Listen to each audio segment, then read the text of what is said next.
দেখো সকালবেলায় ব্রেকফাস্ট করছি বসে, হঠাৎ দেখি আমার জলের বোতলের মধ্যে এই দেখো খইতে গুড় দেয়া খাচ্ছি বসে বসে, বললাম না শরীরটা ভালো না। আর আমার জলের বোতলের মধ্যে প্রজাপতি এসে বসেছে। এই প্রজাপতিগুলো না ঠিক এই সময়ই দেখা যায়, এই শীতকালের এই সময়টাতে এরা। আর আমার তো অনেক গাছ আছে, এই জানলার মধ্যে থাকে, তোমরা জানো। এই দেখো সব গাছগুলো সব আচার রোদে দিয়েছি, গাছ রোদে দিয়েছি।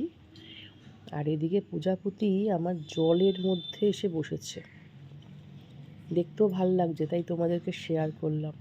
আর একটু কালারফুল হলে ভালো লাগতো দেখতে, তাও প্রজাপতি প্রজাপতি বলো, দেখতে ভালোই লাগে। দেখো আমি একটু জুম করে তোমাদেরকে দেখাচ্ছি। তোমরা হয়তো ভাবতে পারো যে এটা নকল প্রজাপতি, কিন্তু নকল নয়, বুঝেছো তো, কারণ আমি চুপচাপ আস্তে করে তুলছি।